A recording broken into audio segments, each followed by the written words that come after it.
We move to a question now from Robin. Robin talks about tempo squats. Firstly, she asks about breathing. It takes me 9 seconds to do a rep, and by the time I get back to the top, I'm out of breath. Should I be holding my breath the entire time? Also on tempo squats, what does this exercise work compared to normal squats? All right, let's first touch on the breathing. It's unrealistic for you to be holding your breath for a 9-second tempo squat, taking 1 breath at the top and doing that for 5 reps.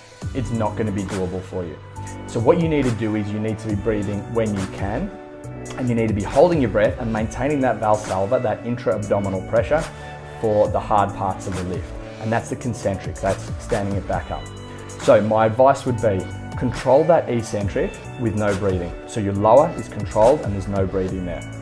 At the bottom, you're going to have to breathe, but you can't be breathing out completely, because as soon as you empty your lungs of air, your diaphragm will raise, which starts to reduce the pressure in your abdomen and you'll lose a lot of spinal stability.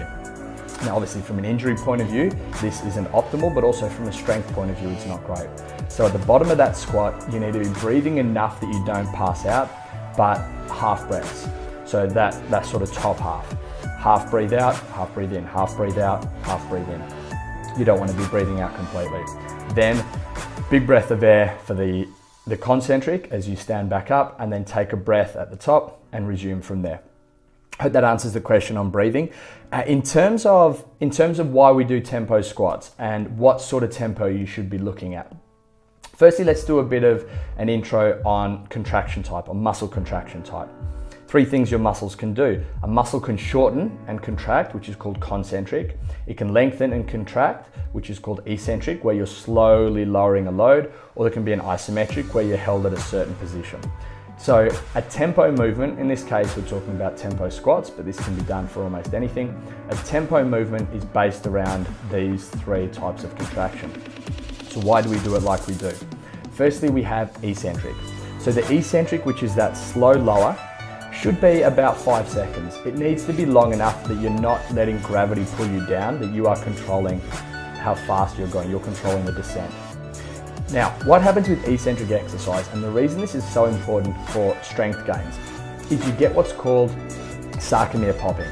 So if you think of the individual elements within your muscle fibers as like the hooks and loops of something like Velcro, as you pull them apart, that Velcro can then start to reattach at longer muscle lengths. What this does is creates a lot of muscle damage, which is good when we're trying to create a stimulus to become stronger.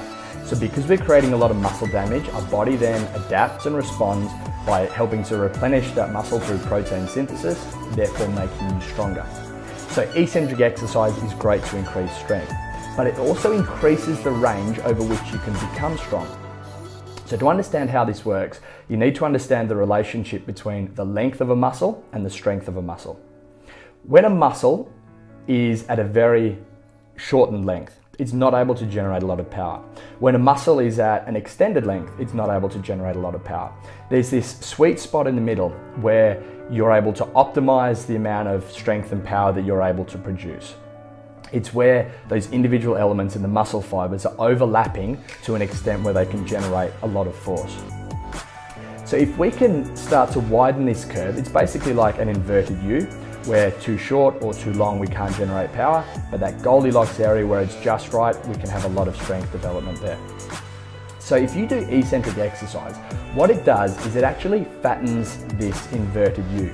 So it means that instead of being very weak at the extremes of range, you start to develop more strength at these extremes of range.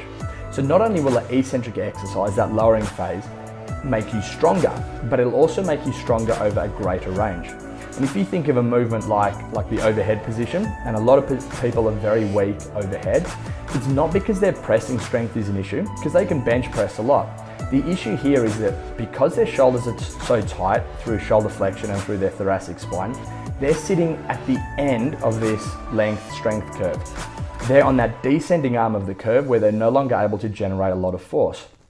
Eccentric exercise, because it fattens this curve, will increase the range over which you can generate force, and therefore allow you to actually apply strength that you have, instead of just being stuck in this pattern of being able to generate strength only through the midpoint and through the mid-range of the muscles. So that's the eccentric.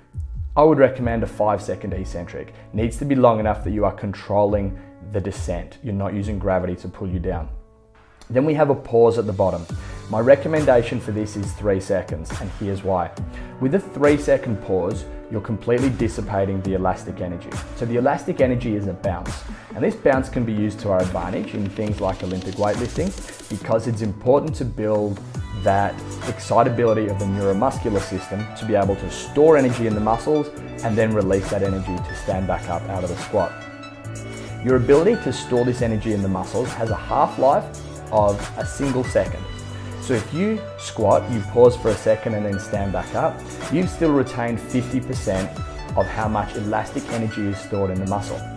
Now if you pause for 2 seconds, in the first second you wipe off 50%, in the second second you wipe off 50% of what's left. So after 2 seconds you're now down to 25% of that stored elastic energy.